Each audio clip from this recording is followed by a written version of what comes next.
Students of 8th standard, today I am going to continue with the 6th chapter of the history, जिसमें हम लोग short notes पहले कर लेंगे. Write short notes. Objectives of Indian national Congress, anti partial movement, 4 point programme of Indian national Congress. पहला objectives of Indian national Congress देखते हैं. The answer will be for this question will right.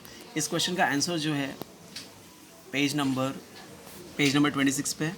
Objectives of Indian National Congress: to make the people from different parts of India forget the difference in religion, race, caste, language, geographical territories, and bring them on the common platform to understand each other's problems and views, to increase the feeling of one sense among the people, to take effort for the development of the country were the objectives of Indian National Congress. Point wise लिखना है. पहले point का मतलब है कि लोगों को अलग अलग जगहों से, अलग अलग इंडिया के अलग अलग पार्ट से डिफरेंस भूल करके एक प्लेटफॉर्म पे लाना, एक दूसरे के प्रॉब्लम को समझने की कोशिश करना, लोगों में एकता की भावना लाना, और take effort for development of country were the objective, development country के डेवलपमेंट के लिए एफर्ट मेहनत करना. ये जो इंडियन नेशनल कांग्रेस का ये था ऑब्जेक्टिव्स था. तो आपको पहले हेडिंग डालना है objectives of Indian national Congress. First point, to make the people free from different parties of India forget the difference in religion, race, and bring them on the common platform. First point, to make the people from different parts of India forget the difference in religion, race, caste, language, and bring them on the common platform. First point. Second point, to understand each other problems and views to increase the feeling of oneness among the people. Second point है. Third point, to take effort for the development of country where the objectives of Indian National Congress. तो 3 points में answer है. 2 से लेके common platform first point, 2 से लेके among the people second point, 2 से लेके Congress third point. 3 points answer it is for the objectives of Indian national Congress. Second question will be anti partition movement. Second question का answer anti partition movement का answer will be on page number. The answer of this question will be here.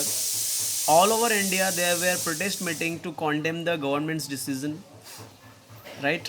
पूरे India में protest चला था government के decision को रोकने के लिए. Second point, Vande Mataram came to be sung everywhere. सब जगह वंदे मातरम गाना गाया जा रहा था. Third point, as a symbol of unity Rakshabandhan programmes were held. Unity के लिए रक्षाबंधन प्रोग्राम रखा गया. Third point, students in large number boycotted government school and colleges and participate in movement. Student लोगों ने ज़्यादा नंबर्स में पार्टिसिपेट किया और उन्होंने गवर्नमेंट कॉलेज का बायकॉट किया, विरोध किया. The leadership of this movement was the hands of Surendranath Banerjee, Anand Mohan Bose, Rabindranath Tagore and such other leaders. इसका जो लीडरशिप था मूवमेंट का वो इन लोगों के नाम पे था.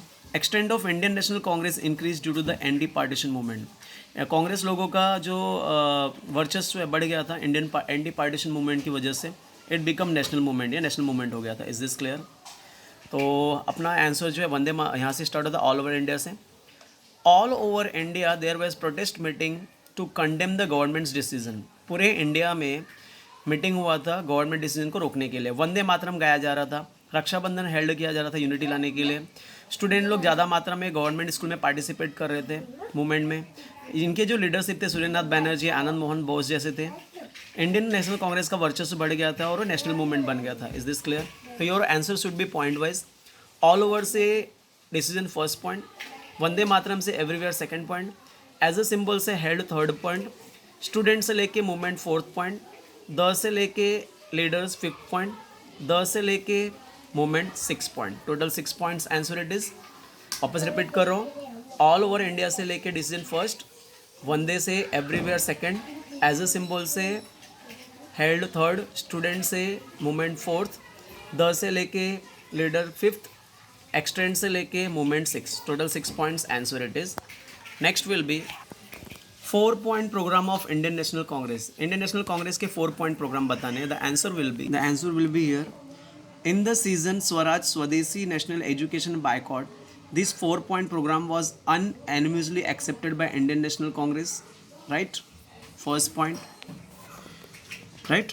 तो in the same season Swaraj Swadeshi national education boycott, ये 4 पॉइंट लिया गया. This 4 points programme were unanimously accepted by Indian national Congress. 4 points क्या क्या था? स्वराज पहला point, Swadeshi second point, national education third point and boycott fourth point. तो Swaraj, Swadeshi, national education, boycott, this 4 points programme was unanimously accepted by Indian national Congress. First point, due to स्वदेशी movement we will be self sufficient. Swadeshi movement से हम लोग self sufficient हो जाएंगे. Third point, to follow the path of Swadeshi we need to bring together capital, resources, man power and such other forces and from this the benefit of country could be achieved. इसके लिए स्वदेशी लाने के लिए हमको पैसा, रिसोर्सेज, मैन पावर एक साथ लाना पड़ेगा जिससे हमारी कंट्री को फायदा होगा. This will be the answer of 4 point programme of Congress. हाँ, तो इसमें क्या लिखा हुआ है कि Swaraj, Swadeshi, national education, boycott, ये 4 पॉइंट लिए गए. इंडियन नेशनल कांग्रेस ने 4 पॉइंट कंसिडर किए. उन्होंने बताया कि स्वदेशी मूवमेंट सेल्फ सफिशिएंट के लिए अच्छा है. उन्होंने स्वदेशी के लिए लाने के लिए पैसा, रिसोर्स और मैन पावर को साथ में लाया जिससे कंट्री को क्या होगा, बेनिफिट होगा. Your answer will be point wise. First point will be start from इंद से लेके Indian national Congress. First point इंद से लेके Indian national Congress. First point due to से लेके sufficient. Second point to follow से लेके अचीव्ड. फोर्थ पॉइंट वापस रिपीट कर रहा हूँ. इंद से लेके Indian national Congress. First point due to से लेके sufficient. Second point to follow से लेके achieved. Third point. This 3 point will be the answer of 4 point programme of the Congress. Then students, you have to write the answer of question number 3 का पहला, second and third as a homework for today. If any doubt is there, please ask. Thank you. Have a great day.